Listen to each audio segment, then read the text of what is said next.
diretamente da biblioteca do Alquimista Dourado. Ocultismo Prático. Um livro de Helena P. Blavatsky. Prefácio. As citações de que é composto o artigo seguinte não foram originalmente extraídas com vistas à publicação, podendo por isso parecer algo desconexas. Foram primeiramente publicadas como uma seleta teosófica, na esperança de que os leitores aproveitassem as sugestões, e fizessem eles mesmos seus livros de citações diárias a partir de excertos, preservando dessa maneira um registro duradouro dos livros lidos, e tornando a sua leitura de valor prático. Seguindo este plano, o leitor poderia resumir o essencial do livro, segundo o que lhe tivesse chamado a atenção.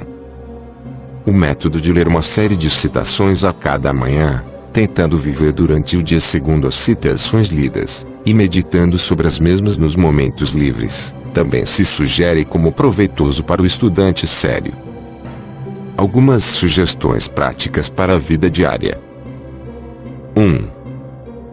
Levanta cedo, logo que tenhas despertado, sem ficar deitado indolentemente na cama, meio sonolento e meio desperto.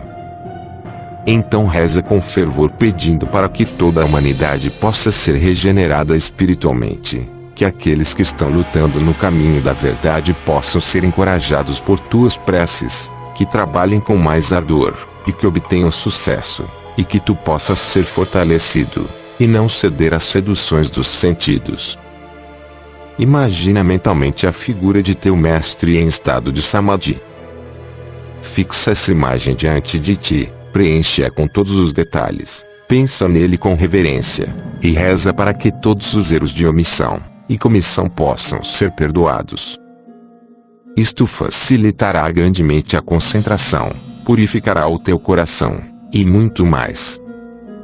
Ou, então reflete sobre as fraquezas do teu caráter, compreende plenamente os males e os prazeres passageiros que elas te proporcionam, e quer firmemente fazer tudo quanto possas para não ceder a elas da próxima vez. Esta autoanálise, e o apresentar a ti mesmo perante o tribunal de tua própria consciência facilita, em um grau até agora não imaginado, o teu progresso espiritual. Quando estiveres tomando banho, exercita, durante todo o tempo, a tua vontade, para que as tuas impurezas morais sejam levadas pela água juntamente com as demais impurezas do teu corpo. Em teu relacionamento com os outros, observa as seguintes regras. 1. Nunca faças aquilo que não estejas comprometido a fazer como teu dever, isto é, nunca faças qualquer coisa desnecessária.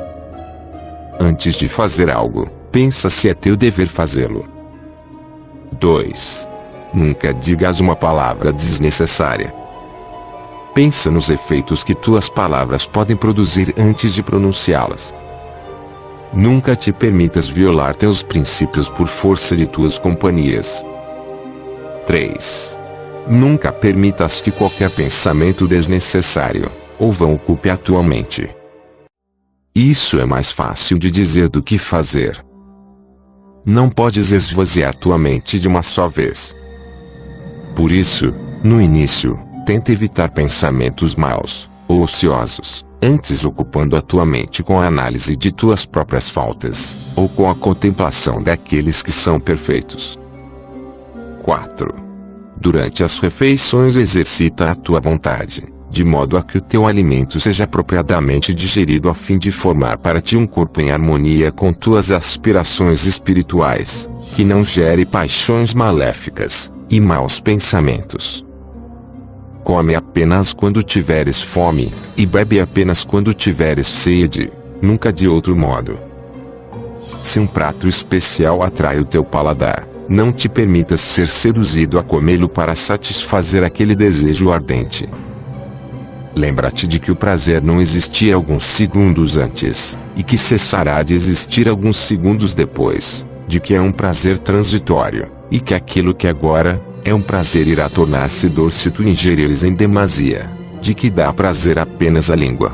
Lembra-te de que se te afligires em demasia para obter tal prato, e te permitires ser seduzido por ele, não terás qualquer tipo de pudor para consegui-lo, de que uma vez que existe outro objeto que te possa trazer felicidade eterna, convergir teus desejos para algo transitório, é pura tolice, de que tu não és nem o corpo nem os sentidos, e, portanto, o prazer e as dores que eles experimentam jamais poderão realmente te afetar, e assim por diante. Pratica a mesma série de raciocínios no caso de qualquer outra tentação, e ainda que venhas a falhar muitas vezes, mesmo assim, com toda a certeza, chegarás ao êxito. Não leias em demasia. Se leres por 10 minutos, reflete por outras tantas horas. Habitua-te à solidão, e a permanecer só com os teus pensamentos. Acostuma-te ao pensamento de que ninguém além de ti pode dar-te assistência, e desapega-te de tuas afeições em relação a todas as coisas gradualmente. Antes de dormir, reza como fizeste pela manhã. Faz uma revisão das ações do dia, vê onde tu falhaste, e resolve, então, que não falharás nas mesmas coisas amanhã. 2. O motivo correto para a busca do autoconhecimento é aquele que pertence ao conhecimento, e não ao eu. O autoconhecimento vale a pena ser buscado em virtude de ser conhecimento, e não em virtude de pertencer ao eu. O principal requisito para a aquisição do autoconhecimento é o amor puro. Busca o conhecimento por puro amor, e o autoconhecimento finalmente coroará o teu esforço. O fato de um estudante progredir com impaciência é a prova evidente de que ele trabalha por recompensa, e não por amor, o que por seu turno prova que ele não merece a grande vitória que está reservada para aqueles que realmente trabalham por puro amor. O Deus em nós, isso é, o Espírito de amor, e verdade, justiça, e sabedoria, bondade, e poder, deve ser o nosso único, verdadeiro, e permanente amor, nossa única confiança em tudo, nossa única fé, em que, permanecendo tão firme como uma rocha, podemos confiar para sempre, na única esperança, que nunca nos abandonará mesmo que tudo mais pereça, e a única coisa que temos de procurar obter, com nossa paciência, esperando com contentamento até que o nosso mau karma tenha se extinguido, quando, então o Divino Redentor nos revelará a sua presença dentro de nossa alma. A porta através da qual ele entra, é chamada contentamento, pois aquele que está descontente consigo mesmo está descontente com a lei que o fez tal como ele é, e como Deus, é ele mesmo a lei, Deus não se manifestará àqueles que estão descontentes com ele. Se admitirmos que estamos na corrente da evolução, então cada circunstância deve ser considerada totalmente justa para nós. E o fracasso de nosso desempenho numa linha de ação deveria ser considerado a nossa maior ajuda, pois não podemos aprender de nenhum outro modo aquela serenidade na qual insiste Krishna. Se todos os nossos planos fossem bem-sucedidos, então nenhum contraste se apresentaria a nós. Também aqueles planos assim feitos, poderiam estar baseados em nossa ignorância, e, portanto, ser errôneos, de modo que a bondosa natureza não nos permitirá realizá-los. Não somos culpados pelo plano, mas através da não aceitação de sua realização, podemos adquirir de mérito kármico. Se tu, por qualquer motivo, encontra-te abatido, então, na mesma proporção, os teus pensamentos enfraquecerão em poder. Podes estar confinado numa prisão, e ainda assim ser um trabalhador pela causa. Desta forma, rogo-te para tirar de tua mente qualquer desgosto pelas circunstâncias presentes. Se conseguires olhar para tudo isso justamente como sendo aquilo que tu de fato desejaste, então isso não apenas fortalecerá os teus pensamentos, como também atuará reflexivamente sobre o teu corpo, tornando-o mais forte. Agir, e agir sabiamente quando chegar o tempo da ação, e esperar pacientemente, quando for tempo para repouso, põe o homem em harmonia com os altos e baixos das marés da vida, e deste modo, tendo a lei e a natureza como seu respaldo, e a verdade e a caridade como faróis luminosos a lhe indicarem o caminho, ele poderá realizar maravilhas. A ignorância desta lei resulta em períodos de entusiasmo irracional de um lado, e depressão, e até mesmo desespero do outro. O homem torna-se assim vítima de suas flutuações, quando deveria ser o senhor delas. Tem paciência, candidato, como alguém que não teme fracassos nem corteja êxitos. A energia acumulada não pode ser aniquilada, deve ser transferida para outras formas, ou ser transformada em outros tipos de movimento. Ela não pode permanecer para sempre inativa, e ainda assim continuar a existir. É inútil tentar resistir a uma paixão que não podemos controlar. Se a sua energia acumulada não for conduzida para outros canais, crescerá até que se torne mais forte que a vontade, e mais forte que a razão. Para controlá-la, tu tens de conduzi-la para um outro canal superior. Desse modo, o amor por alguma coisa vulgar pode ser modificado, transformando em amor por algo elevado, e o vício pode ser transmutado em virtude, se o seu curso for alterado. A paixão é cega, vai para onde for conduzida, e a razão é um guia mais seguro para ela que o instinto. A ira contida, ou amor, acabará por descobrir algum objeto sobre o qual descarregar sua fúria, de outro modo poderá produzir uma explosão que destruirá o seu agente. Após a tempestade vem a bonança. Os antigos diziam que a natureza não tem aversão ao vácuo. Não podemos destruir, ou aniquilar uma paixão. Se ela for expulsa, uma outra influência elemental tomará o seu lugar. Não deveríamos, portanto, tentar destruir o inferior sem pôr algo em seu lugar, mas de fato deveríamos substituir o inferior pelo superior, o vício pela virtude, e a superstição pelo conhecimento. 3. Aprende que não há cura para o desejo, que não há cura para a busca de recompensa, que não há cura para o sofrimento de estar ansioso por algo, a não ser fixando a visão e a audição naquilo que é invisível e inaudível. O homem tende a acreditar na sua capacidade inata de progredir. Não deve se atemorizar ao considerar a grandeza da sua natureza superior nem se deixar arrastar pelo seu inferior, o material. Todo o passado nos mostra que as dificuldades não devem servir de desculpa para o desânimo, muito menos para o desespero, de outro modo o mundo não teria as muitas maravilhas da civilização. A força de vontade para seguir adiante é a primeira necessidade daquele que escolheu seu caminho. Onde pode ela ser encontrada? Olhando-se ao redor, não é difícil ver onde outros homens encontram sua força. A sua fonte é a convicção profunda. Abstente, porque é correto abster-se, não para te conservares limpo. O homem que luta contra si mesmo e vence a batalha só pode fazê-lo quando sabe que naquela luta ele está fazendo aquilo que vale a pena ser feito. Não resistas ao mal, isto é, não te queixes nem te irrites com as vicissitudes inevitáveis da vida. Esquece de ti mesmo, servindo aos outros. Se os homens maltratam, perseguem ou enganam os seus semelhantes, por que resistir? Na resistência criamos malhas ainda maiores.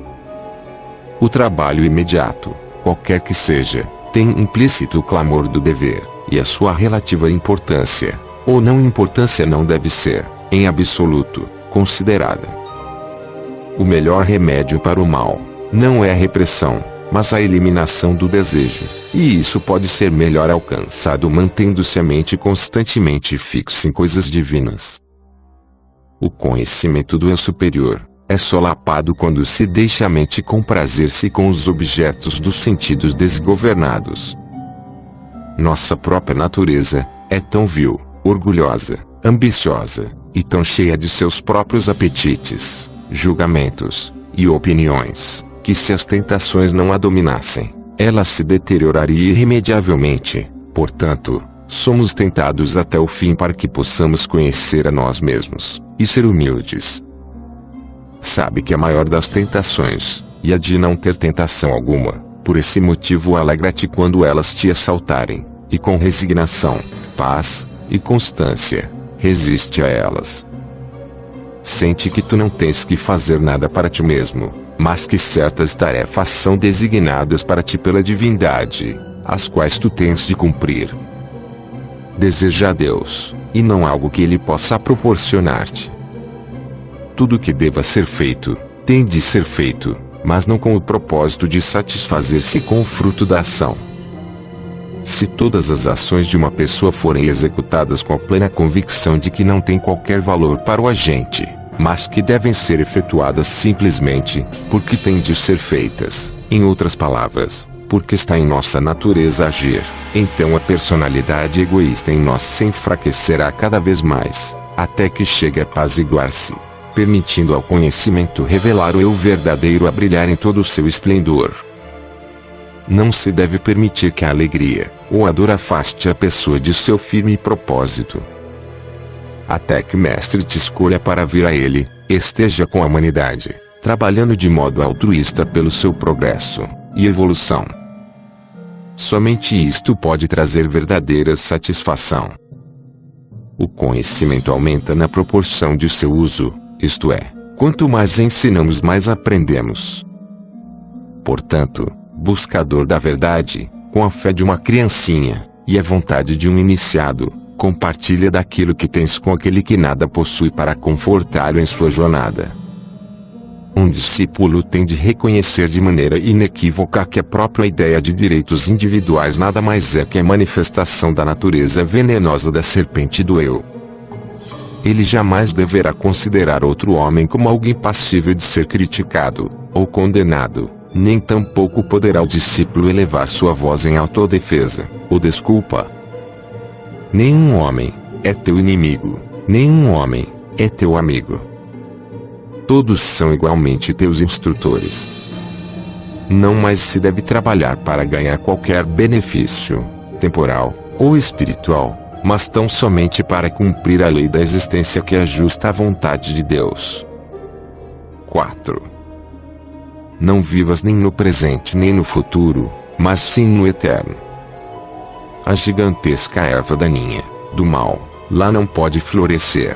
A própria atmosfera do pensamento eterno apaga esta mancha da existência. A pureza do coração é uma condição necessária para o atingimento do conhecimento do espírito. Há dois meios principais pelos quais essa purificação pode ser atingida. Em primeiro lugar, afasta persistentemente todo o mau pensamento, e em segundo, mantém a mente tranquila sob quaisquer condições, nunca te agitando, ou te irritando por qualquer coisa. Descobrir-se-á, assim, que estes dois meios de purificação são melhor estimulados pela devoção e pela caridade. Não devemos nos manter ociosos, sem tentar fazer alguma coisa para progredir, só porque não nos sentimos puros.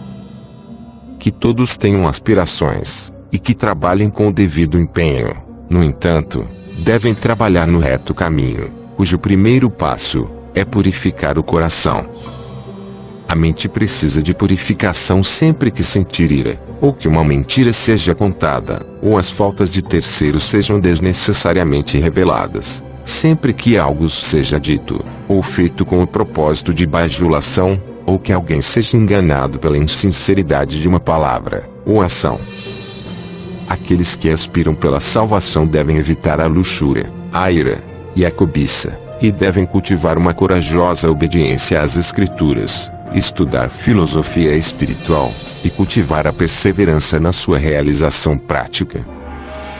Aquele que se deixa levar por motivos egoístas não pode entrar num céu onde os motivos pessoais não existem.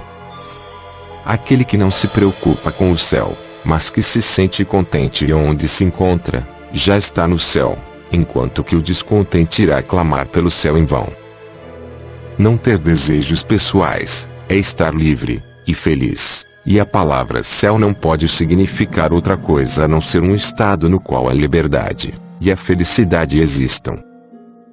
O homem que pratica ações benéficas motivado por uma expectativa de recompensa não fica feliz a não ser que a recompensa seja obtida, e uma vez obtida essa recompensa, a sua felicidade cessa. Não pode haver descanso, e felicidade permanentes enquanto houver algum trabalho a ser feito, e que não tenha sido realizado, sendo que o cumprimento do dever traz sua própria recompensa.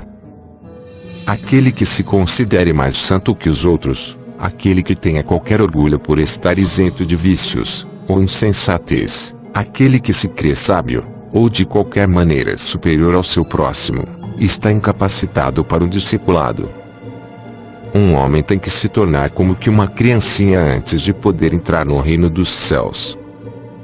A virtude e a sabedoria são coisas sublimes, mas se elas criarem orgulho e uma consciência de separatividade em relação ao restante da humanidade, então serão apenas as serpentes do eu reaparecendo de uma forma mais sutil. O sacrifício, ou a entrega do coração do homem, e suas emoções, é a primeira das regras. Envolve o atingimento de um equilíbrio que não pode ser perturbado pelas emoções pessoais. Põe, sem demora, tuas boas intenções em prática, nunca permitindo que nem sequer uma delas permaneça apenas como uma intenção. Nosso único rumo verdadeiro é deixar que o motivo para a ação esteja na ação em si mesma, jamais na sua recompensa, não ser incitado à ação pela expectativa do resultado, e nem tampouco ceder à propensão à inércia.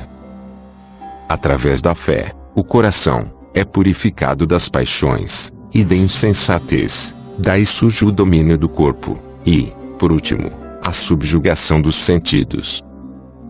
As características do sábio iluminado são, em primeiro lugar, que ele está liberto de todos os desejos, e sabe que somente o verdadeiro ego, ou supremo espírito, é bem-aventurança, e que tudo mais é dor.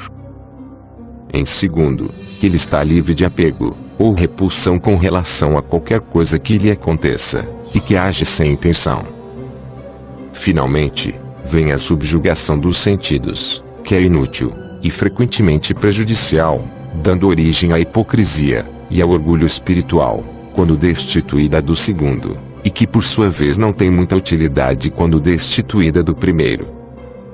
Aquele que não pratica o altruísmo, aquele que não está preparado para dividir sua última porção com alguém mais pobre, ou mais fraco do que ele, aquele que negligencia em ajudar seu próximo, qualquer que seja a sua raça, nação, ou credo, quando e onde quer que encontre sofrimento, e que faz ouvidos moucos ao clamor da miséria humana, aquele que ouve uma pessoa inocente ser caluniada, e que não toma sua defesa como defenderia a si mesmo, não é um teósofo. 5. Ninguém age corretamente ao abandonar o cumprimento dos inequívocos deveres da vida, baseados no mandamento divino. Aquele que cumpre seus deveres por pensar que se eles não forem cumpridos algum malefício lhe sobrevirá, ou que o seu cumprimento removerá dificuldades do seu caminho, trabalha pelos resultados. Os deveres devem ser cumpridos simplesmente por terem sido mandados por Deus, que pode a qualquer momento ordenar que se lhes abandone. Enquanto não tivermos reduzido a inquietação da nossa natureza à tranquilidade, teremos de trabalhar, consagrando à deidade todos os frutos de nossa ação, e atribuindo-lhe o poder de executar as tarefas corretamente. A verdadeira vida do homem é paz e identidade com o Supremo Espírito. Esta vida não é trazida à existência por qualquer ato nosso, é uma realidade, a verdade, e é completamente independente de nós. A compreensão da irrealidade de tudo que parece se opor a esta verdade é uma nova consciência, e não uma ação. A libertação do homem não está de modo algum relacionada às suas ações. Na medida em que as ações promovem a compreensão de nossa total inabilidade para emancipar a nós mesmos da existência condicionada, elas são úteis. Após a compreensão desse estágio, as ações se tornam mais obstáculos do que auxílio. Aqueles que trabalham em obediência aos mandamentos divinos, sabendo que o poder para assim trabalhar é um dom de Deus, e que não é uma parte da natureza autoconsciente do homem, alcançam a liberdade em relação à necessidade de ação. E, então o coração puro é preenchido pela verdade, e é percebida a identidade com a deidade. o homem tem de primeiramente se livrar da ideia de que ele realmente faz alguma coisa, sabendo que todas as ações ocorrem nas três qualidades da natureza, e de modo algum na alma. Então ele tem de estabelecer todas as suas ações na devoção. Isto é, sacrificar todas as suas ações ao Supremo, e não a si mesmo. Ou ele próprio se arvora no Deus a quem são consagrados os seus sacrifícios, ou os consagra ao outro verdadeiro Deus, Ishvara, e todos os seus atos e aspirações são dedicados, ou para si mesmo, ou para o todo. Aqui se evidencia a importância do motivo. Pois se ele realiza grandes obras de valor, ou de benefício para a humanidade, ou adquire conhecimento para poder dar assistência a seu próximo, e é movido a isso meramente, porque pensa que assim alcançará a salvação, ele está agindo apenas para seu próprio benefício, e está, portanto, consagrando os sacrifícios para si mesmo. Desta forma, ele tem de devotar-se internamente a todo, sabendo que ele próprio não é o agente das ações, mas a mera testemunha delas. Desde que está em um corpo mortal, ele é afetado por dúvidas que irão brotar repentinamente. Quando elas de fato surgem, é porque ele ignora algo. Ele deve para tanto ser capaz de dispersar a dúvida pela espada do conhecimento. Porque se ele dispõe de uma resposta pronta para alguma dúvida, nesta mesma proporção ele a dissipará. Todas as dúvidas vêm da natureza inferior, e jamais em qualquer caso da natureza superior.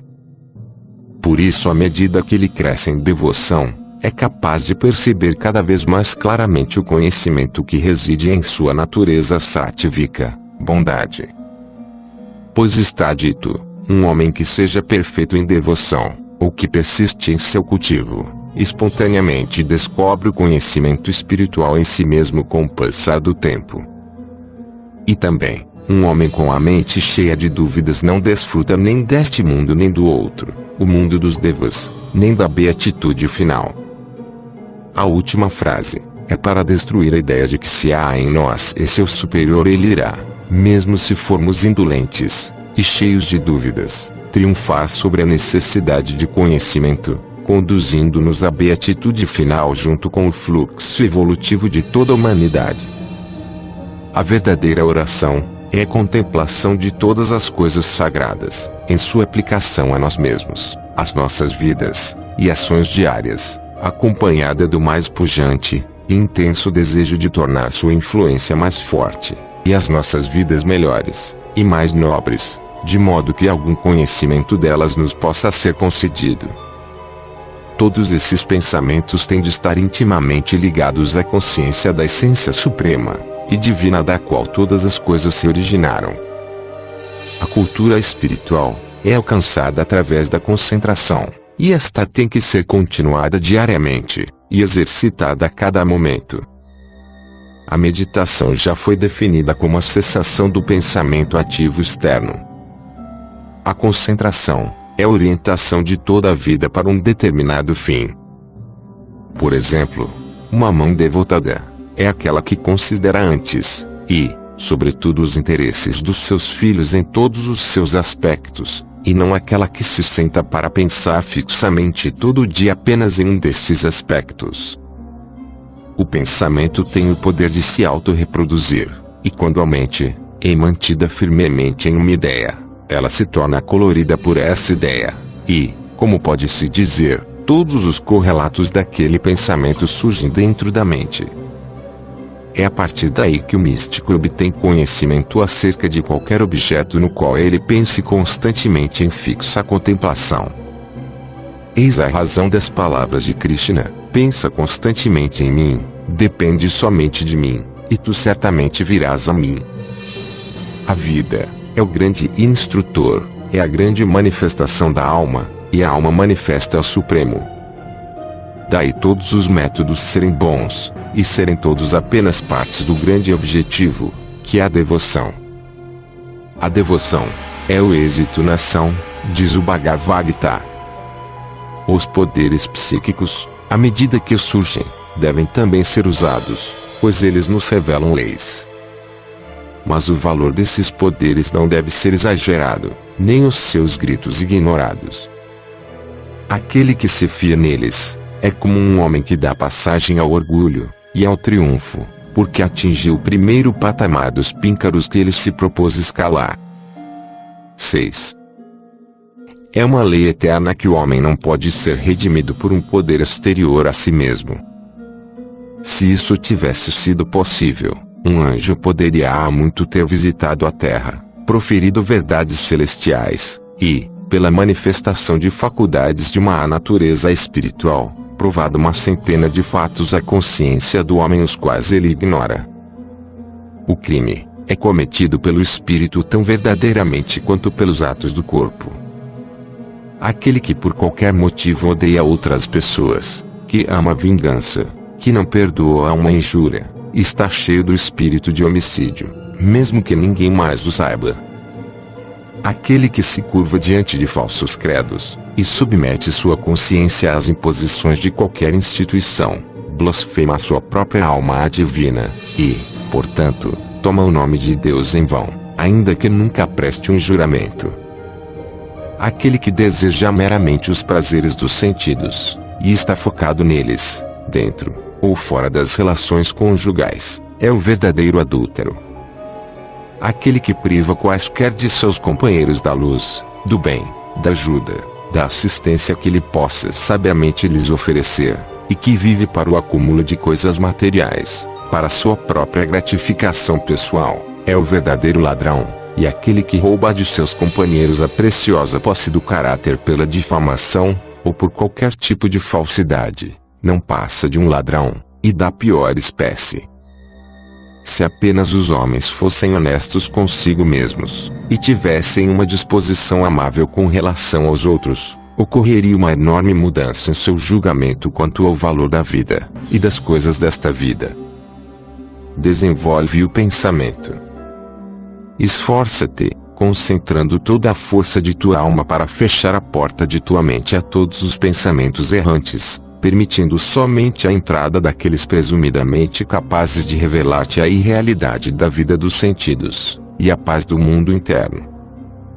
Pondera dia e noite sobre a irrealidade de tudo que te rodeia, e de ti mesmo. O surgimento de pensamentos maus é menos injurioso do que o de pensamentos ociosos, indiferentes, porque quanto aos pensamentos maus tu estás sempre em guarda, e, tendo tu mesmo te determinado a lutar, e vencê-los, esta determinação ajuda a desenvolver o poder da vontade. Pensamentos indiferentes, no entanto, servem apenas para distrair a atenção, e desperdiçar energia. A primeira grande e fundamental ilusão que tu tens de vencer é a identificação de ti mesmo com o corpo físico. Começa por pensar neste corpo como nada mais do que a casa na qual tu tens de viver durante algum tempo, e depois disso tu jamais cederás às suas tentações. Tenta também com firme esforço conquistar as proeminentes fraquezas de tua natureza, pelo desenvolvimento de pensamentos naquela direção que permitirá eliminar cada paixão em particular. Após os teus primeiros esforços tu começarás a sentir um vácuo e um vazio indescritíveis em teu coração. Não temas, mas considera isso como a suave aurora anunciando o nascimento do sol da bem-aventurança espiritual. A tristeza não é um mal. Não te queixes, aquelas coisas que parecem ser obstáculos e sofrimentos muitas vezes são, em realidade, os misteriosos esforços da natureza para te ajudar em tua obra se tu puderes lidar com eles de modo apropriado. Considera todas as circunstâncias com a gratidão de um aprendiz.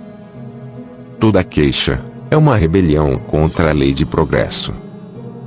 Aquilo que deve ser evitado é o sofrimento que ainda não chegou.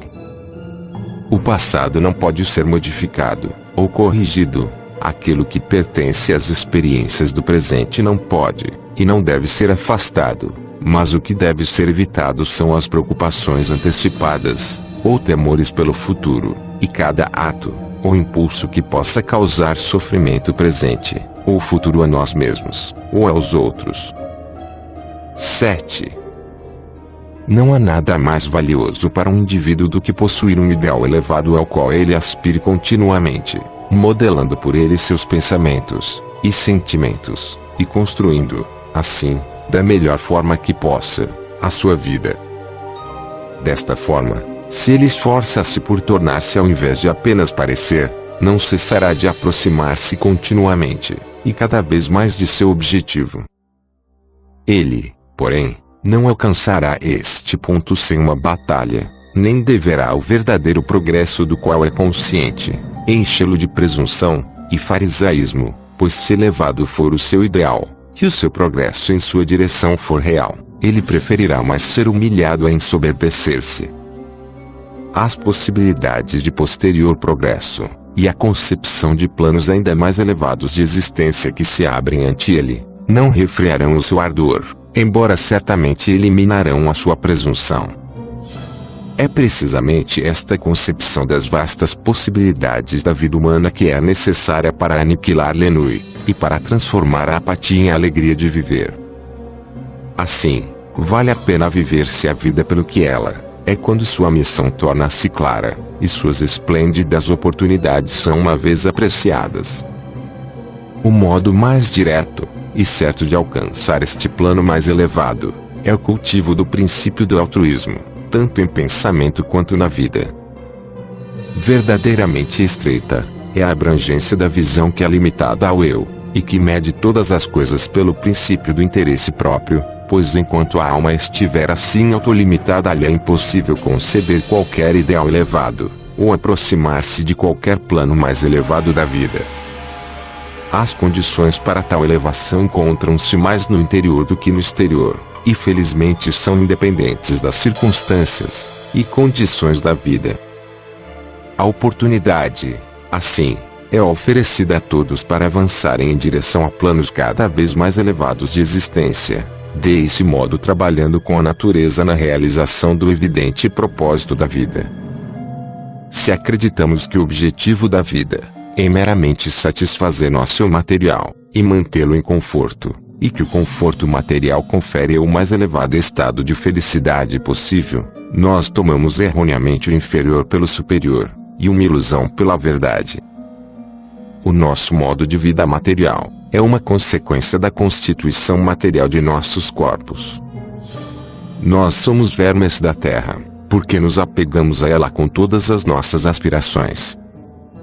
Se pudéssemos entrar num caminho de evolução, no qual nos tornássemos menos materiais e mais etéreos, um tipo muito diferente de civilização se estabeleceria. Coisas que agora parecem ser indispensáveis e necessárias deixariam de ser úteis, se pudéssemos transferir nossa consciência com a velocidade do pensamento de uma parte do globo a outra. Os atuais meios de comunicação não mais seriam necessários. Quanto mais nos afundamos na matéria, tanto mais serão necessários meios materiais para nosso conforto. O essencial e poderoso Deus no homem não é material e é independente das restrições que pesam sobre a matéria. Quais são as reais necessidades da vida? A resposta a esta pergunta depende inteiramente do que imaginamos ser necessário. Estradas de ferro, navios a vapor, etc.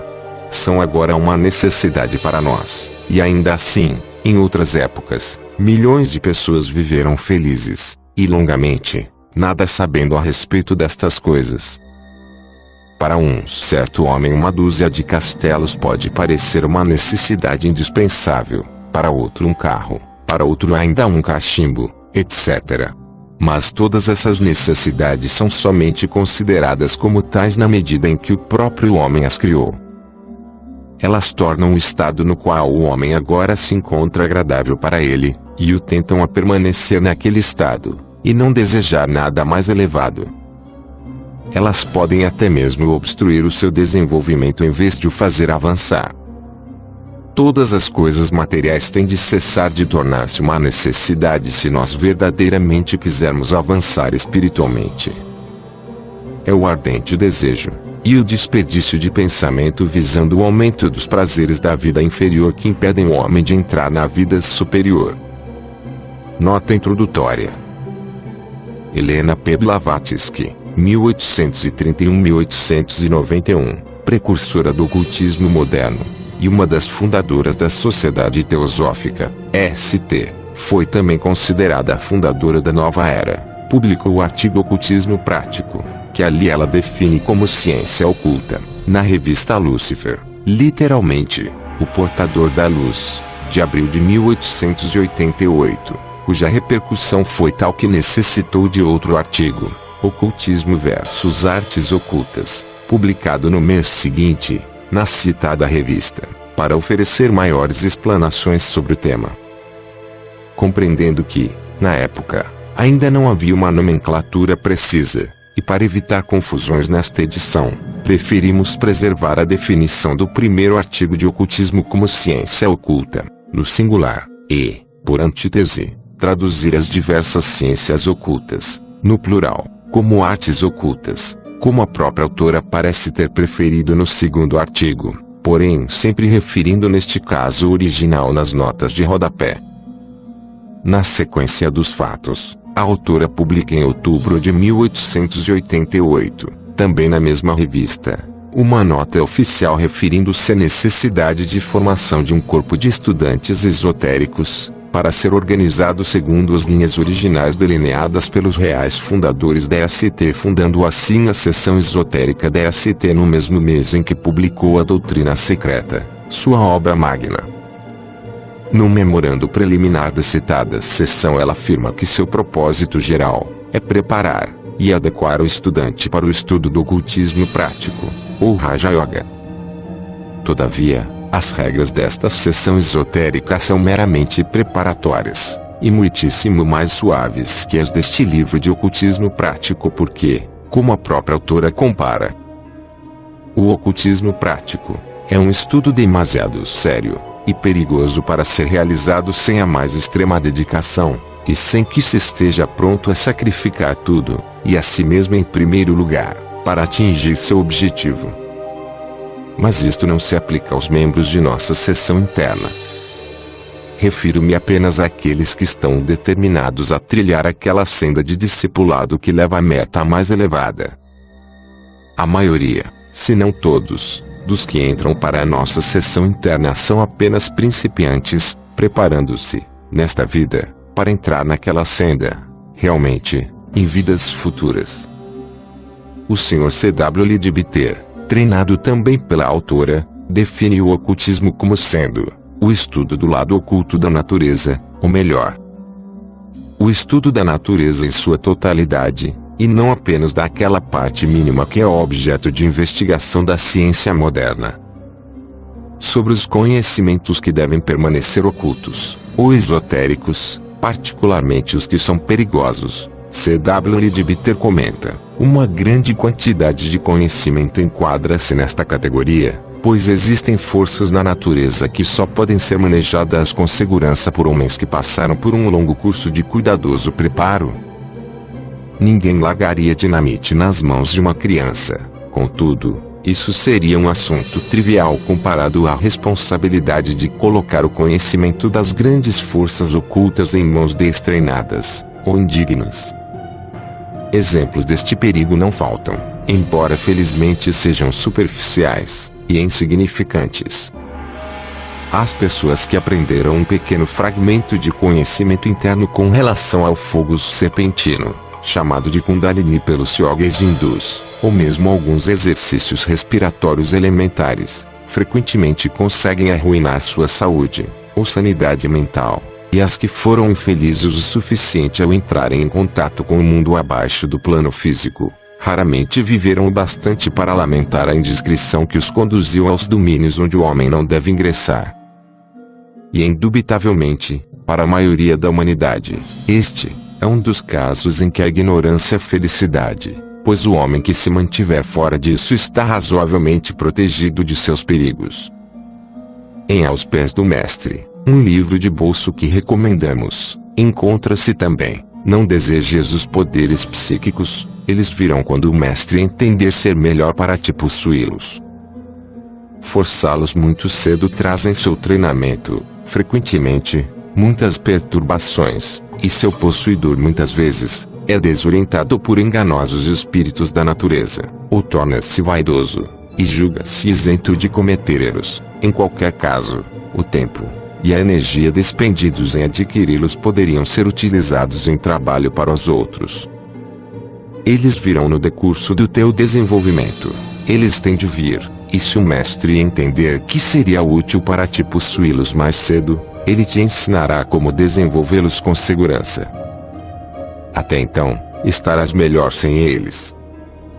Deve, pois, ser evidente a absoluta necessidade de um gradual e longo curso de cuidadoso preparo antes de chegar-se ao ocultismo prático, ou Raja Yoga, como comenta o Dr. Taimini. Qualquer pessoa familiarizada com o objetivo da vida do yoga, e com o tipo de esforço necessário para alcançá-lo, compreenderá que não é possível nem recomendável para alguém absorvido pela vida mundana, e completamente sob a influência dos kleshas, aflições da vida, lançar-se de uma só vez na prática regular do yoga. A diferença entre a perspectiva da vida do homem mundano comum, e da vida que se requer que o yogi viva, é tão grande, que uma súbita mudança de uma para outra, não é possível, e, se tentada, pode produzir uma reação violenta na mente do aspirante, lançando-o de volta à vida mundana com uma força ainda maior. Um período preparatório de autotreinamento, no qual ele vai gradualmente assimilando a filosofia do yoga, e sua técnica, e acostumando-se à autodisciplina, torna a transição de uma vida para outra mais fácil, e mais segura. Consequentemente, também habilita o simples estudante a verificar se está suficientemente preparado para adotar a vida do yoga, e tentar seriamente realizar o ideal do yoga. Talvez a melhor forma de sintetizar os requisitos necessários para esta senda espiritual do ocultismo prático tenha sido oferecida pela própria autora, para alcançar o Nirvana, é mister alcançar o autoconhecimento, e o autoconhecimento é filho de ações amorosas. Ocultismo prático. Esclarecimentos importantes para estudantes. Há muitas pessoas que estão à procura de instruções práticas de ocultismo.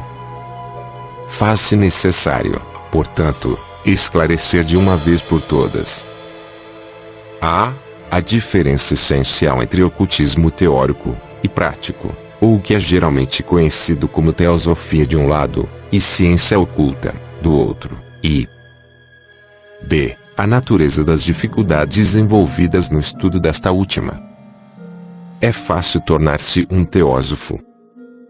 Qualquer pessoa com mediana capacidade intelectual, e com certa inclinação para a metafísica, que leve uma vida pura e altruísta, que encontre mais alegria em ajudar o seu próximo do que em receber ajuda para si mesmo, que esteja sempre pronto a sacrificar os seus prazeres pessoais em benefício dos outros, que ame a verdade, a bondade e a sabedoria simplesmente pelo que são em si mesmas, e não pelo benefício que delas possa oferir, é um teósofo.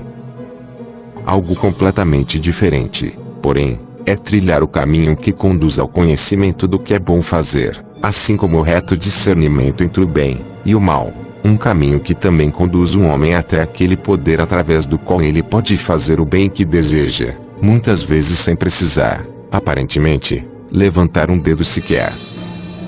Além do mais, há um fato importante do qual o estudante deve inteirar-se, que vem a ser enorme, e quase ilimitada a responsabilidade assumida pelo instrutor, por causa do discípulo.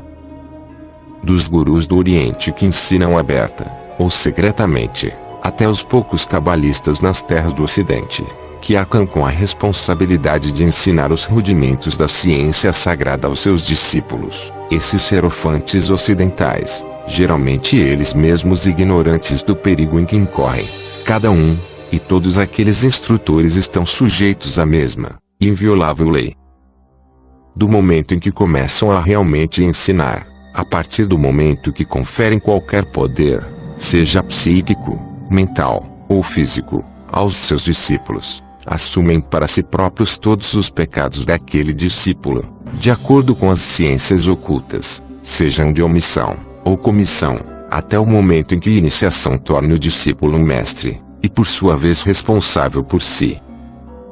Há uma misteriosa e mística lei religiosa, grandemente reverenciada e seguida pela Igreja grega, algo esquecida pela católica romana, e absolutamente extinta na Igreja protestante.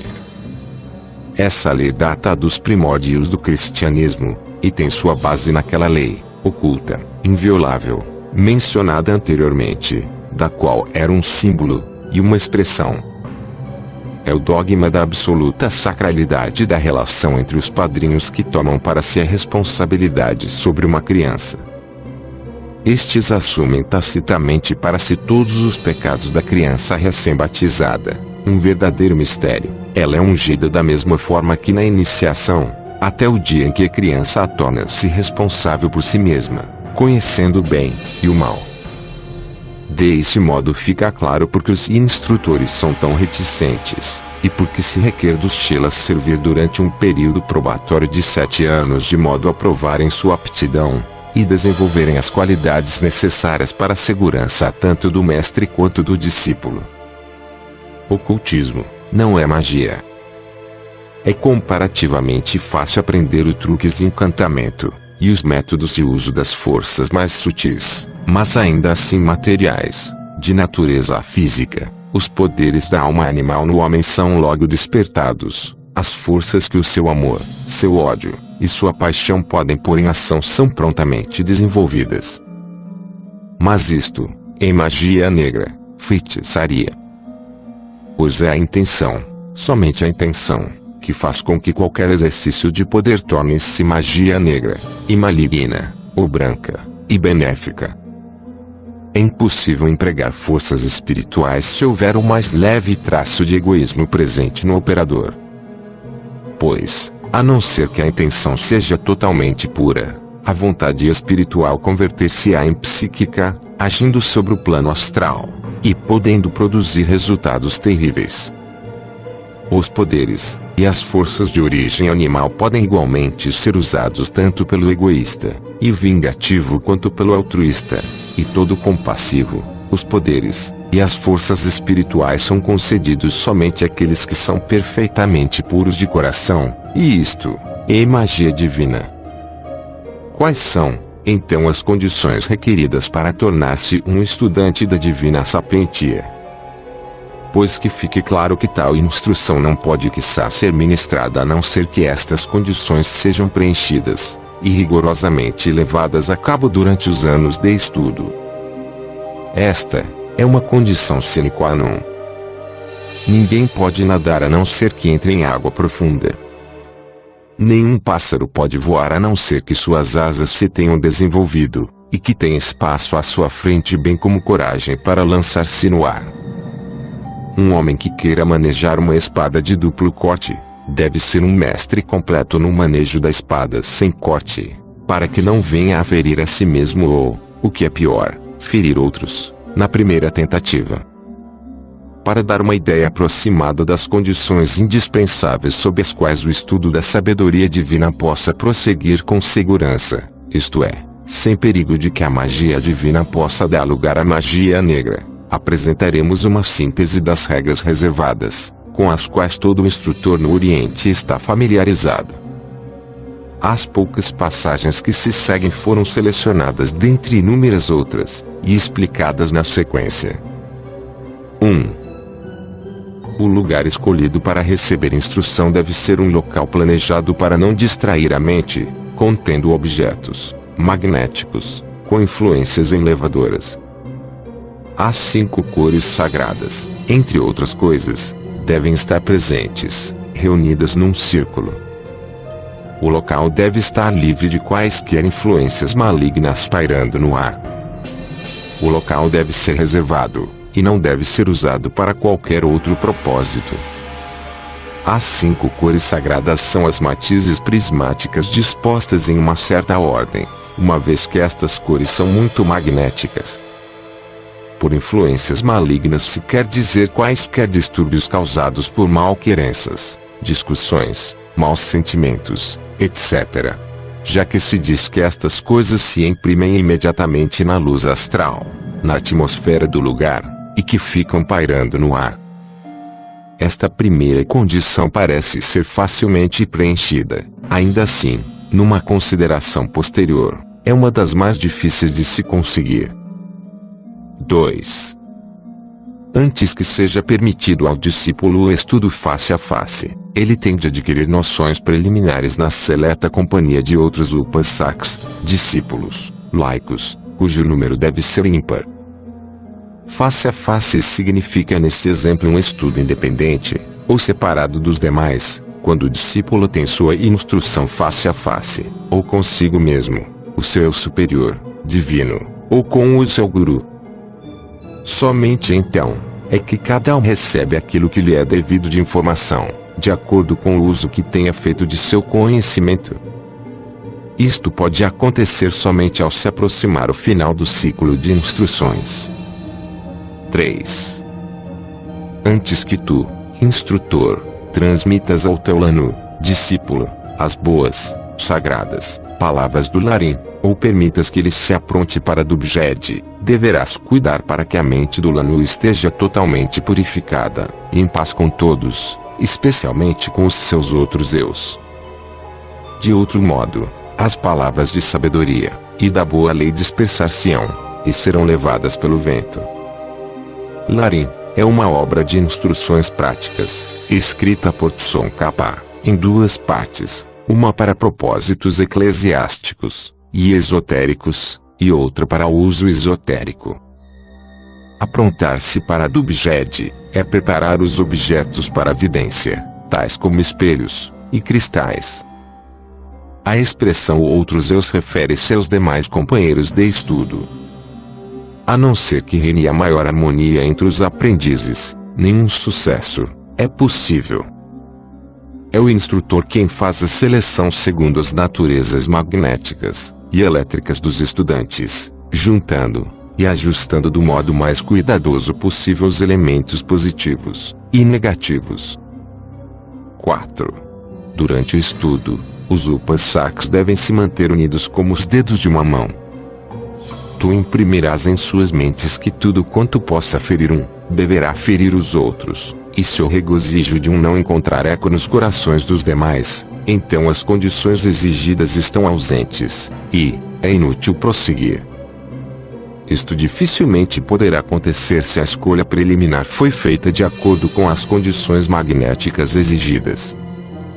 Por outro lado, sabe-se que chelas promissores e aptos para receberem a verdade tiveram de esperar durante anos devido a seus temperamentos e à impossibilidade que sentiam em se afinar com seus companheiros. 5. Os condiscípulos devem ser afinados pelo guru como as cordas do alaúde, vina, cada uma diferente da outra, e ainda assim cada uma emitindo sons em harmonia com todas as outras. Coletivamente eles devem como que formar um teclado que responde em todas as suas partes ao mais leve toque, o toque do mestre. Assim as suas mentes abrir-se-ão para as harmonias da sabedoria, para vibrarem como conhecimento através de cada um, e de todos, resultando em efeitos agradáveis aos deuses regentes, tutelares, anjos padroeiros, e úteis para o lanu. Dessa maneira, a sabedoria deverá ser impressa para sempre em seus corações, e a harmonia da lei jamais será quebrada. 6. Aqueles que desejam adquirir o conhecimento que leva aos siddhis, poderes ocultos, têm que renunciar a todas as vaidades da vida e do mundo. Segue aqui a enumeração dos siddhis. 7. Nenhum lanu, discípulo, pode sentir diferença entre si mesmo e seus companheiros de estudo, tais como eu sou o mais sábio, eu sou o mais santo, e agrado mais ao instrutor, ou à minha comunidade, do que meu irmão, etc., e permanecer um upasaka. Seus pensamentos devem estar predominantemente fixos em seu coração, afastando dele todo o pensamento hostil a qualquer ser vivente. Ele, o coração, deve estar pleno do sentimento de não separatividade em relação a todos os outros seres, bem como a tudo na natureza, de outro modo não pode haver sucesso. 8. Um lanu, discípulo, deve recear somente influências externas das criaturas vivas, emanações magnéticas destas criaturas. Por esta razão, ainda que o lanu contudo, Em sua natureza interna, ele deve cuidar para separar seu corpo externo de toda a influência estranha. Ninguém mais, além dele, deve beber ou comer em sua tigela. Deve evitar contato corporal, ser tocado ou tocar, tanto com seres humanos quanto com animais.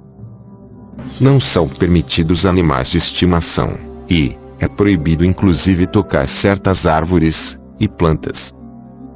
Um discípulo tem que viver, por assim dizer, em sua própria atmosfera, de modo a individualizá-la para propósitos ocultos. 9. A mente deve permanecer impassível a tudo o que não sejam as verdades universais da natureza, para que a doutrina do coração não se torne apenas a doutrina do olho, ou ritualismo esotérico vazio. 10. Nenhum alimento animal de qualquer espécie, nada que contenha vida em si, deve ser consumido pelo discípulo. Não deve ser usado vinho, álcool ou ópio, pois estes são como os lemai, maus espíritos, que se prendem ao incauto e devoram sua compreensão. Presume-se que o vinho e o álcool contenham e preservem o mau magnetismo de todos os homens que ajudaram na sua fabricação, e presume-se que a carne de cada animal preserve as características psíquicas de sua espécie. 11. A meditação, a abstinência, a observação dos deveres morais, pensamentos gentis, boas ações e palavras amáveis, assim como boa vontade para com todos, e um total esquecimento do eu, são os meios mais eficazes de se obter conhecimento e preparar-se para a recepção da sabedoria superior. 12. Somente devido à estreita observância das regras precedentes pode o Lanu esperar adquirir, em seu devido tempo, os Siddhis dos Aratis, o crescimento que o faz gradualmente se tornar uno com o todo universal. Estes 12 fragmentos foram extraídos de 73 regras, as quais seria inútil enumerar, uma vez que não teriam qualquer significado na Europa. Mas mesmo estas poucas são suficientes para mostrar as imensas dificuldades que obstruem o caminho daquele aspirante ao Upasaka que tenha nascido e crescido no Ocidente. Toda a educação ocidental, e especialmente a inglesa, traz instintivamente o princípio de competição e disputa. Cada criança é instada a aprender mais rapidamente, a ultrapassar seus companheiros e a suplantá-los de todo modo possível. Cultiva-se continuamente a assim chamada rivalidade amistosa, e o mesmo espírito é cultivado e fortalecido em cada detalhe da vida. Tendo sido educado com tais ideias desde a infância, como pode um ocidental vir a sentir-se como os dedos de uma mão em relação a seus companheiros de estudo?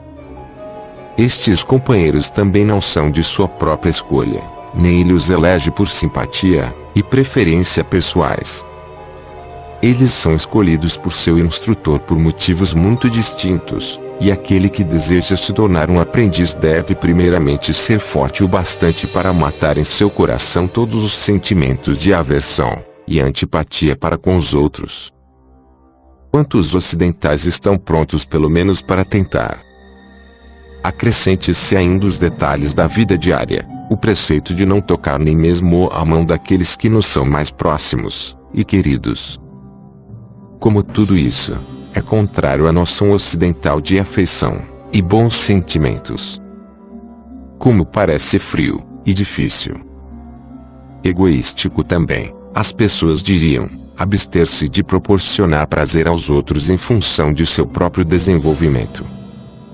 Bem, deixemos aqueles que pensam assim protelar até uma outra vida a tentativa de entrar na senda com real seriedade. Mas que eles não se vangloriem de seu suposto altruísmo. Pois na realidade eles apenas se deixam enganar pelas aparências, noções convencionais baseadas no emocionalismo e na efusão, ou na assim chamada cortesia, coisas da vida irreal, e não os ditames da verdade. Mas mesmo colocando de lado estas dificuldades, que podem ser consideradas como externas, embora não sejam por isso menos importantes, como podem os estudantes no Ocidente afinar-se com a harmonia como se lhes exige aqui? O personalismo cresceu tão fortemente na Europa e na América, que não há escola de artistas em que até mesmo os membros não se odeiem, e sintam ciúmes uns dos outros. O ódio profissional e a inveja tornaram-se proverbiais. Os homens procuram beneficiar a si mesmos a qualquer custo. E mesmo as assim chamadas cortesias da vida não são mais que máscaras vazias cobrindo estes demônios de ódio e inveja. No Oriente, o espírito de não separatividade é inculcado tão firmemente a partir da infância, quanto no Ocidente, é inculcado o espírito de rivalidade. A ambição pessoal, os sentimentos e os desejos pessoais não são encorajados a crescer tão desmedidamente por lá. Quando a criança é como uma terra naturalmente boa e é cultivada de modo apropriado, cresce e torna-se um homem no qual o hábito de subordinação do eu inferior ao eu superior é forte e poderoso. No Ocidente, predomina a crença de que os princípios orientadores da ação dos homens são as suas preferências e antipatias em relação aos outros homens ou coisas, ainda que eles não tornem tais princípios a norma de suas vidas, e nem tentem impô-los aos outros. Para aqueles que reclamam de terem aprendido pouco na sociedade teosófica, deixemos que as palavras seguintes, publicadas num artigo da revista PES de fevereiro passado, calem fundo em seus corações. A chave de cada estágio é o próprio aspirante.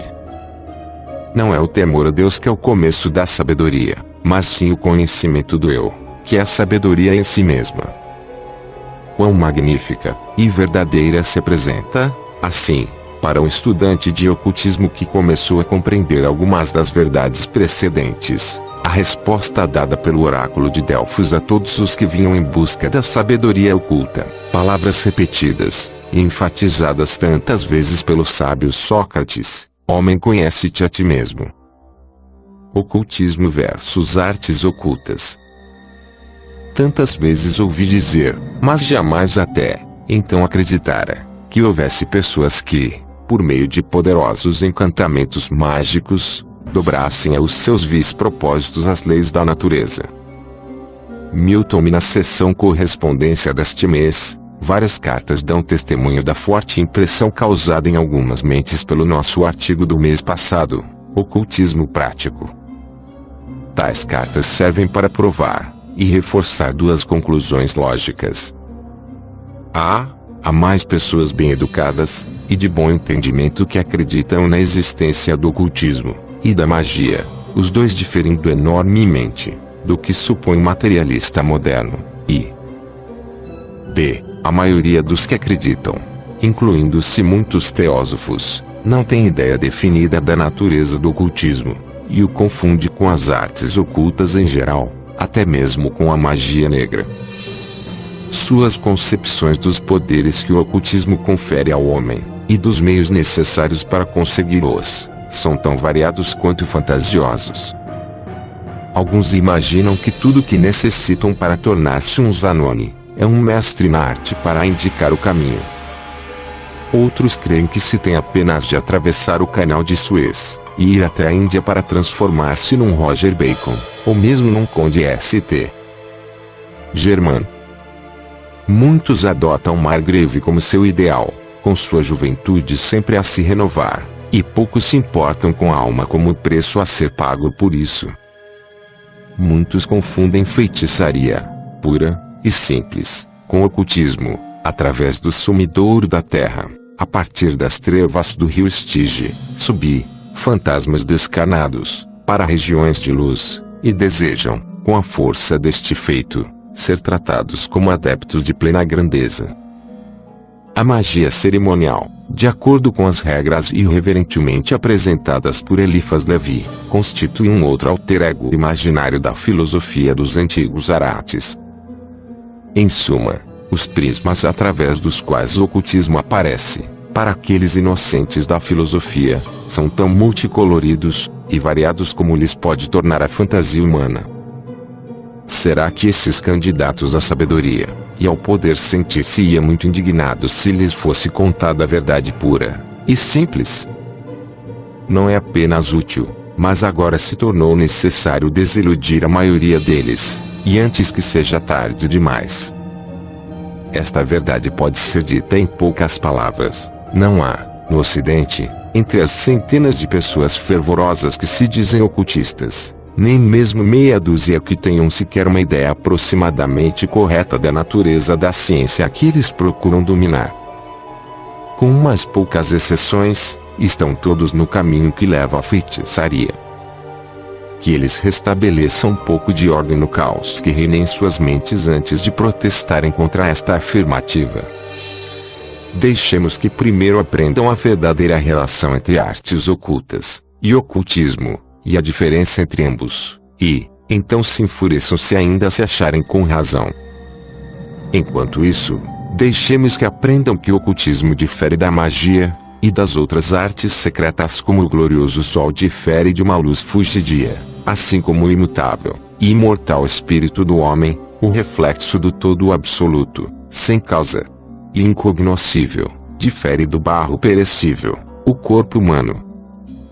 Em nosso ocidente altamente civilizado, onde as línguas modernas têm evoluído, e novas palavras têm sido cunhadas sob o influxo de novas ideias e pensamentos, como tem acontecido com todas as línguas, quanto mais estes pensamentos se tornam materializados na fria atmosfera do egoísmo ocidental, e sua busca incessante pelos bens deste mundo, tanto menos se sente qualquer necessidade para a produção de novos termos que expressem aquilo que se considera implicitamente como absoluta e desacreditada superstição. Tais palavras poderiam apenas responder a ideias que dificilmente se suporia um homem culto pudesse abrigar em sua mente. Magia é um sinônimo para prestidigitação, feitiçaria, um sinônimo para ignorância crassa, e ocultismo, os tristes restos mortais de perturbados filósofos medievais do fogo, dos Jacobo Emes e os St. Martins, expressões que se acredita mais que amplamente suficientes para cobrir todo o campo da falcatrua. São termos de desprezo, e geralmente usados apenas com relação à escória, e aos resíduos das idades das trevas, e dos períodos de éons de paganismo que os precederam. Por isso, não possuímos termos na língua portuguesa para definir e matizar a diferença entre tais poderes paranormais e as ciências que levam a posse deles, com a refinada precisão que é possível nas línguas orientais, preeminentemente no sânscrito.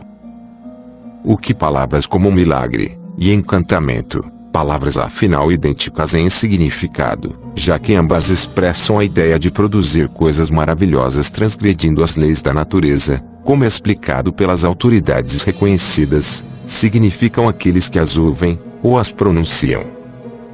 Uma cristã acreditará piamente em milagres, não obstante transgridam as leis da natureza, porque se diz terem sido produzidos por Deus através de Moisés. Por outro lado, rejeitará os encantamentos produzidos pelos mágicos do faraó, ou irá atribuí-los ao demônio.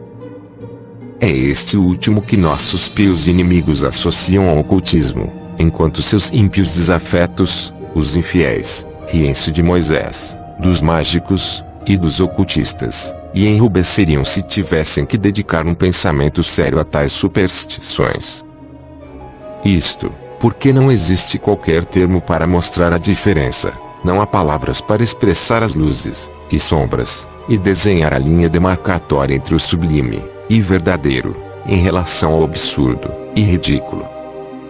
Os últimos são interpretações teológicas que ensinam a transgressão das leis da natureza pelo homem, por Deus, ou pelo diabo. Os primeiros, os milagres científicos, e os encantamentos de Moisés, e dos magos de acordo com as leis naturais, ambos tendo sido aprendidos em toda a sabedoria dos santuários, que eram as sociedades reais daqueles dias, e no verdadeiro ocultismo.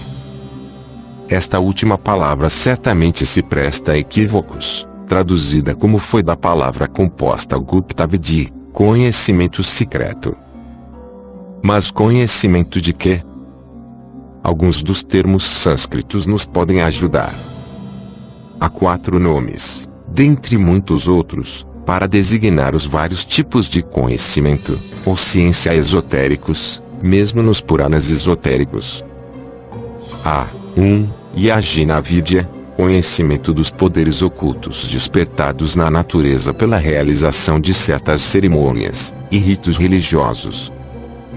2. Maravidya, o grande conhecimento, a magia dos cabalistas, e da adoração tântrica, geralmente feitiçaria da pior espécie. 3. Guhya-vidya, conhecimento dos poderes místicos residentes no som, éter, consequentemente nos mantras, preces cantadas, ou encantamentos, que dependem do ritmo e da melodia usados, em outras palavras, uma performance mágica baseada no conhecimento das forças da natureza e suas correlações. E 4. Atma-vidya, um termo que é traduzido simplesmente como conhecimento da alma, sabedoria verdadeira pelos orientalistas, mas que significa muitíssimo mais. Atma-vidya é, assim, o único tipo de ocultismo que qualquer teósofo que admirasse luz no caminho, e que fosse sábio e altruísta, deveria esforçar-se por alcançar. Tudo mais é apenas algum ramo das artes ocultas, artes baseadas no conhecimento da essência última de todas as coisas nos reinos da natureza, tais como minerais, vegetais e animais, portanto, das coisas pertencentes à esfera da natureza material, por mais que aquela essência possa ser invisível, e tenha escapado até agora à compreensão da ciência. A alquimia, a astrologia, a fisiologia oculta, a quiromancia existem na natureza, e as ciências exatas, assim chamadas talvez, porque elas sejam julgadas o inverso disso, nesta era de filosofias paradoxais, já descobriram não poucas das artes acima. Mas a clarividência, simbolizada na Índia como o olho de Shiva, ou chamada visão infinita no Japão, não é hipnotismo, o filho ilegítimo do mesmerismo, e não pode ser adquirida por tais artes. Todas as outras podem ser dominadas, e se pode obter resultados, sejam bons, maus, ou indiferentes, mas são de pouco valor do ponto de vista de Atma-vidya. Atma-vidya inclui todas elas, e pode até mesmo usá-las eventualmente, para propósitos benéficos, mas não sem antes purificá-las de sua escória, e tomando cuidado de destituí-las de todo elemento de motivação egoísta. Deixe-nos explicar, qualquer homem ou mulher pode pôr-se a estudar uma ou todas das artes ocultas acima especificadas sem qualquer grande preparação prévia, e mesmo sem adotar qualquer modo de vida demasiado restritivo. Poder-se-ia até mesmo prescindir de qualquer padrão elevado de moralidade. No último caso, certamente, as probabilidades são de 10 para 1 que o estudante iria se transformar num tipo de feiticeiro razoável, e prestes a cair abruptamente na magia negra. Mas o que pode isso importar? Os vodus e os tulgipas comem, bebem, e se divertem com as hecatombes de vítimas de suas artes infernais. E assim também os afáveis cavaleiros vivisseccionistas, e os hipnotizadores diplomados das faculdades de medicina. A única diferença entre as duas classes é que os vodus e tulgipas são feiticeiros conscientes, e os seguidores de Shakur Rishi são feiticeiros inconscientes. Assim como ambos têm que colher os frutos de seus trabalhos, e feitos na magia negra, os praticantes ocidentais não deixarão de conseguir lucros e satisfações sem receber a punição e a reputação correspondentes a tais práticas. Repetimos, portanto, que o hipnotismo e a vivissecção, como praticados em tais escolas, são feitiçaria pura e simples, privados do conhecimento do qual desfrutam os vodus e tulgipas, e que nenhum Shakur Rishi pode obter por si mesmo em 50 anos de intenso trabalho e observação experimental. Deixemos, então, aqueles que querem intrometer-se na magia, quer eles entendam sua natureza, ou não, mesmo que considerem as regras impostas aos estudantes muito difíceis, e por isso ponham de lado a Atma-vidya, ou ocultismo, seguirem sem este conhecimento. Deixemos que se tornem magos de qualquer maneira, mesmo que se tornem vodus e tulgipas pelas próximas 10 encarnações. Mas o interesse de nossos leitores estará provavelmente centrado naqueles que são inexoravelmente atraídos para o oculto, embora nem façam ideia da verdadeira natureza daquilo a que aspiram, nem se tenham tornado livres das paixões, e muito menos, verdadeiramente altruístas. Então, o que dizer a respeito destes desventurados? Nos perguntarão, que desse modo são dilacerados pelo meio por forças conflitantes. Pois já foi comentado por demais para que se precise repetir, e o fato em si, é óbvio a qualquer observador, que uma vez que o desejo pelo ocultismo tenha realmente despertado no coração de um homem, não lhe resta qualquer esperança de paz, nenhum lugar para descanso, ou conforto em todo o mundo. Ele é impelido para os locais selvagens e desolados da vida por um incessante tormento, e uma inquietude que não consegue apaziguar. O seu coração está demasiado cheio de paixão e desejo egoísta para lhe permitir passar pelo portal de ouro. Ele não consegue encontrar descanso ou paz na vida comum.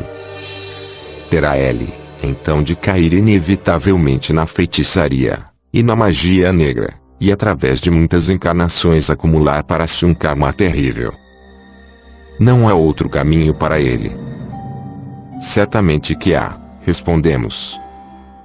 Que ele não aspire a mais do que aquilo que se sinta capaz de realizar. Que ele não escolha carregar um fardo pesado demais para si, sem nem mesmo exigir dele que se torne um Mahatma, um Buda, ou um grande santo.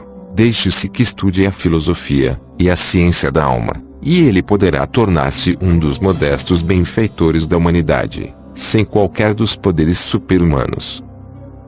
Ou se diz, ou os poderes do Arat são reservados unicamente para aqueles que são capazes de consagrar sua vida, sujeitar-se aos terríveis sacrifícios exigidos por um tal treinamento, e sujeitar-se a eles ao pé da letra. Que eles saibam de uma vez por todas, e lembre sempre que o verdadeiro ocultismo, ou teosofia, é a grande renúncia ao eu, incondicional, e absolutamente, tanto em pensamento como em ação. É altruísmo, e também lança aquele que o pratica totalmente para fora do cômputo das fileiras dos vivos. Não para si, mas para o mundo, ele vive, tão logo tenha comprometido a si mesmo com a obra. Muito é aperdoado durante os primeiros anos de provação. Mas tão logo seja ele aceito, sua personalidade tem de desaparecer, e ele tem de se tornar uma mera força benéfica da natureza. Depois disso só há dois polos opostos perante ele, duas sendas, e nenhum lugar intermediário para descanso. Ou ele ascende trabalhando com afinco, degrau por degrau, geralmente através de numerosas encarnações, e sem intervalo para repouso no Devachan, a escada de ouro que leva à condição de Mahatma, a condição de Arat, ou Bodhisattva, ou ele se permitirá escorregar escada abaixo ao primeiro passo dado em falso, e despencar até a condição de Dulpa. Tudo isso, ou é desconhecido, ou totalmente deixado de lado.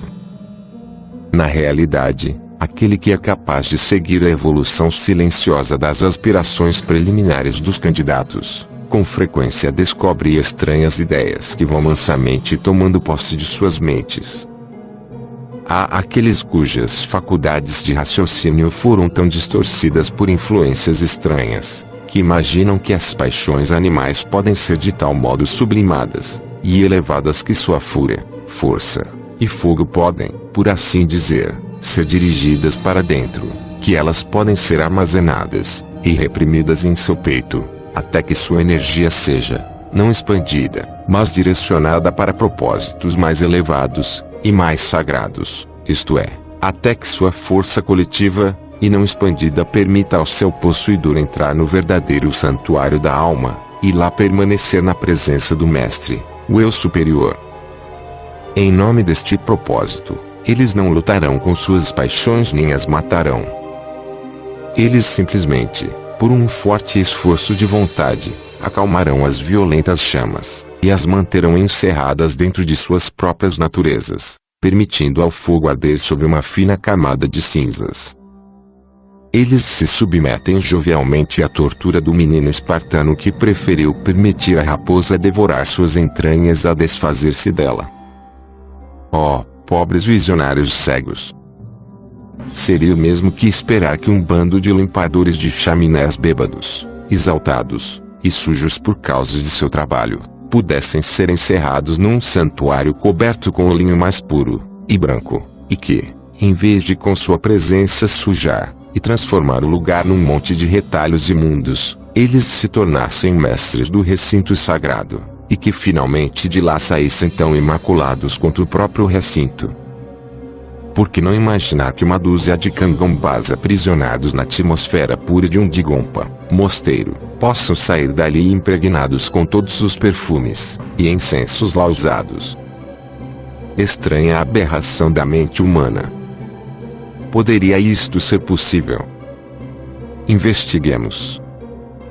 O Mestre, no santuário de nossas almas, é o Eu Superior, o Espírito Divino cuja consciência está baseada na mente, e apenas dela deriva. Tal ocorre, de qualquer modo, durante a vida mortal do homem na qual ela se encontra cativa, e a qual convencionamos chamar de alma humana, sendo a alma espiritual o veículo do espírito.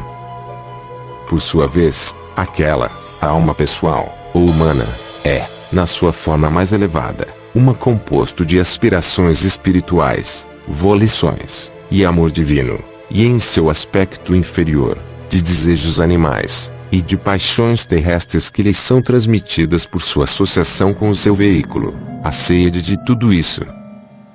Ela desempenha um papel, portanto, de um elo e um meio entre a natureza animal do homem, a qual sua razão superior tenta subjugar, e a sua natureza espiritual divina em direção à qual ela gravita, sempre que obtiver vantagem em sua luta com o animal interior. Este último, e a instintiva alma animal, é o antro daquelas paixões que, como acabamos de mostrar, são acalentadas em vez de aniquiladas, e que alguns entusiastas imprudentes mantêm encerradas em seu peito. Será que eles ainda esperam desse modo transformar a corrente imunda do esgoto animal nas águas cristalinas da vida? E onde, em que terreno neutro, podem elas ser aprisionadas de modo a não afetarem o homem?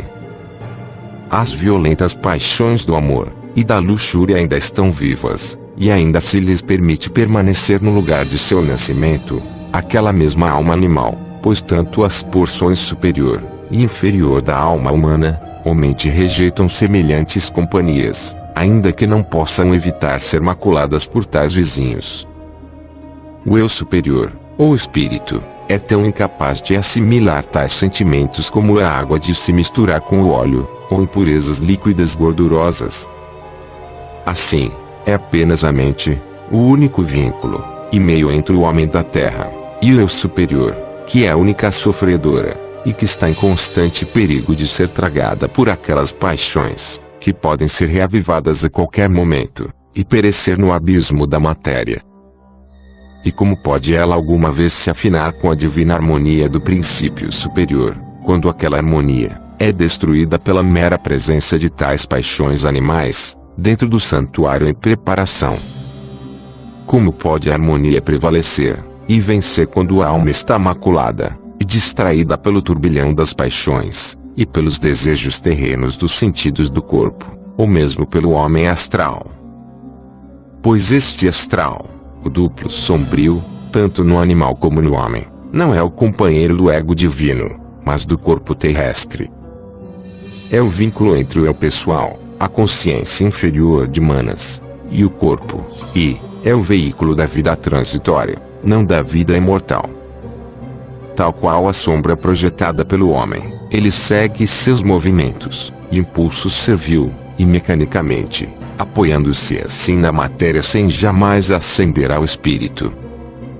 Somente quando o poder das paixões estiver totalmente morto, e elas tiverem sido esmagadas e aniquiladas na retorta de uma vontade inquebrantável, quando não apenas toda a luxúria e desejos da carne estiverem mortos, mas também quando o reconhecimento do eu pessoal tiver sido aniquilado, e o astral, consequentemente, tiver sido reduzido a zero, é que pode ocorrer a união com o eu superior.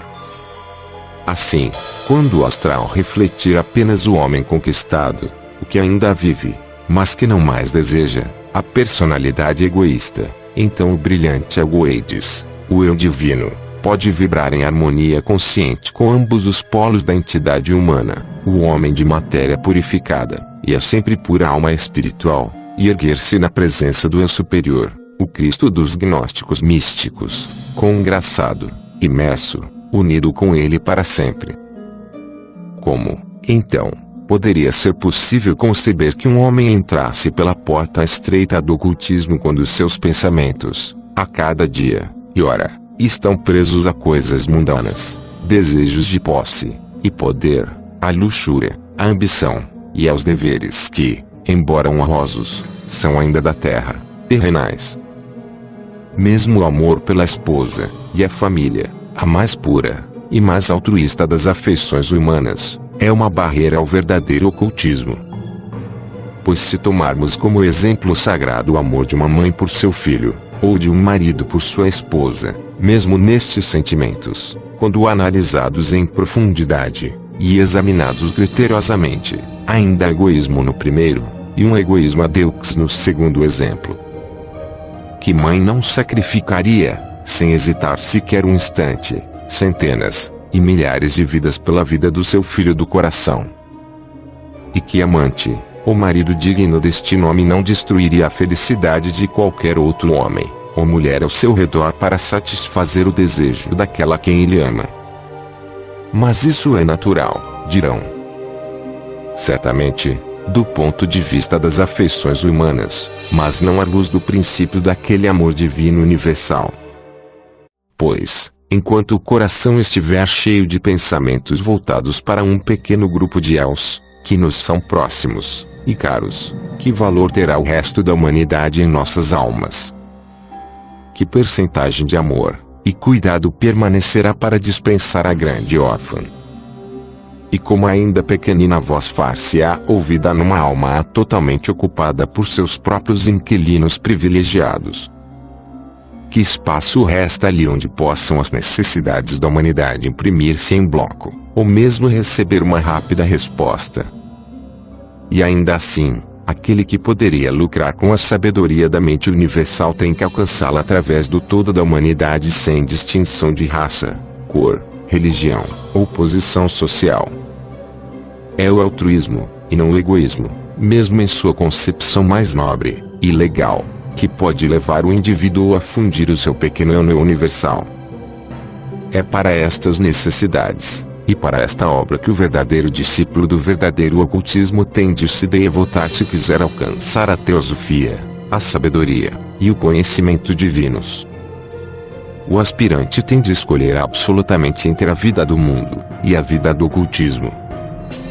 É inútil, e vão empenhar-se em unir os dois, pois ninguém pode servir a dois mestres e satisfazer a ambos. Ninguém pode servir ao seu corpo e à alma superior e cumprir com suas obrigações familiares e deveres universais, sem privar um ou outro de seus direitos, pois, ou ele dará ouvidos ainda à pequenina voz, e falhará em ouvir os apelos de seus pequeninos, ou ouvirá apenas os desejos destes, e permanecerá surdo à voz da humanidade. Isso seria uma luta incessante e enlouquecedora para quase todo homem casado que estivesse procurando o verdadeiro ocultismo prático, em vez de sua filosofia teórica. Pois ele encontrar-se sempre hesitante entre a voz impessoal do divino amor pela humanidade e a do amor terreno, pessoal. E isso só poderia conduzi-lo a falhar em um ou outro, ou talvez em ambas as obrigações. Pior do que isto. Pois, quem quer que seja indulgente, uma vez que tenha comprometido a si mesmo com o ocultismo, na gratificação de luxúria e amor terrenos, sentirá quase imediatamente um resultado: será irresistivelmente arrastado do estado impessoal divino para o plano inferior da matéria. A autogratificação sensual, ou mesmo mental, envolve a perda imediata dos poderes de discernimento espiritual. A voz do mestre não pode mais ser distinguida daquela das paixões pessoais, ou mesmo da voz de um dogma, o certo do errado, a firme moralidade do mero casuísmo. O fruto do Mar Morto assume a mais gloriosa aparência mística, apenas para se tornar cinzas nos lábios, e fel no coração, resultando em profundeza mais que profunda, treva mais que escura, a insensatez pela sabedoria, a culpa pela inocência, a angústia pelo êxtase, e pela esperança, o desespero. E uma vez estando enganados, e tendo agido segundo seus erros, a maioria dos homens recusa-se a reconhecer os seus erros, e assim descem, afundando-se cada vez mais baixo na lama. E muito embora seja a intenção que determina primariamente se a prática é de magia branca ou negra, ainda assim os resultados, mesmo da feitiçaria involuntária e inconsciente, não deixarão de produzir mau karma. Muito já se falou para mostrar que feitiçaria é qualquer tipo de influência maléfica aplicada em outras pessoas, fazendo com que sofram, ou façam outras pessoas sofrerem, por consequência. O karma é uma pedra pesada lançada sobre as plácidas águas da vida, e tem de produzir círculos cada vez mais amplos, que se expandem mais, e mais, quase ad infinitum. Tais causas, uma vez produzidas, terão de gerar efeitos, e estes evidenciam-se nas justas leis de retribuição. Muito disso poderia ser evitado se as pessoas apenas se abstivessem de partir para práticas cuja natureza ou importância elas não compreendem. Não se espera que alguém carregue um fardo além de suas forças e capacidades. Existem magos de nascença, místicos e ocultistas de nascimento, por direito de herança direta de uma série de encarnações, e éons de sofrimentos e fracassos. Estes são a prova de paixões, por assim dizer. Nenhum fogo de origem terrena pode inflamar quaisquer de seus sentidos, ou desejos. Nenhuma voz humana pode encontrar resposta em suas almas, exceto o grande clamor da humanidade. Apenas estes podem ter certeza do sucesso. Mas somente podem ser encontrados em lugares distantes, e ermos, e eles passam pelas estreitas portas do ocultismo, porque não carregam qualquer bagagem de sentimentos humanos transitórios consigo. Livraram-se do sentimento da personalidade inferior, paralisaram desse modo o animal astral, e assim a porta de ouro, conquanto estreita, se abre ante eles. Tal não ocorre com aqueles que ainda precisam carregar por várias encarnações os fardos dos pecados cometidos em vidas prévias, e mesmo em suas vidas atuais. Para esses, a não ser que prossigam com grande cuidado, a porta de ouro da sabedoria pode ser transformada na porta larga, o espaçoso caminho que conduz à perdição, e por isso muitos são os que entram por ele. Esta é a porta das artes ocultas, praticadas por motivos egoístas, e sem contar com a moderadora e benéfica influência de Atma Vidya. Estamos no período de Kali Yuga, e sua influência fatal é 1000 vezes mais poderosa no Ocidente do que no Oriente. Daí as presas faces dos poderes da Idade das Trevas neste conflito cíclico, e as muitas ilusões com as quais o mundo está agora labutando. Uma destas é a relativa facilidade com que os homens fantasiam poder alcançar o portal e atravessar o umbral do ocultismo sem qualquer grande sacrifício. É o sonho da maioria dos teósofos, sonho inspirado pelo desejo de poder e pelo egoísmo pessoal, e não são tais sentimentos que poderão conduzi-los à meta desejada. Pois, como bem enunciado por aquele que se crê ter sacrificado a si mesmo pela humanidade, estreita é a porta, e apertado é o caminho que conduz à vida eterna, e, portanto, poucos são os que o encontram. Tão apertado na realidade, que a simples menção de algumas das dificuldades preliminares, os apavorados candidatos ocidentais viram as costas, e recuam tremendo. Que parem por aqui, e não façam mais tentativas em sua grande fraqueza. Pois, se enquanto viram as costas à porta estreita eles são arrastados por seu desejo pelo oculto, um passo que seja na direção da porta espaçosa, e mais convidativa daquele mistério dourado que brilha na luz da ilusão, pior para eles. Só podem ser levados aos domínios inferiores do estado de Durpa, e certamente logo encontrar-se-ão naquela via fatal do inferno, por sobre cujos portais Dante gravou essas palavras. Permissiva nela cita dolente, permissiva neo eterno dolor e permissiva trala perduta a gente. Fim. Seja um alquimista dourado. Dê um joinha no vídeo e se inscreva em nosso canal. Conheça todos os nossos audiolivros. Transmute-se.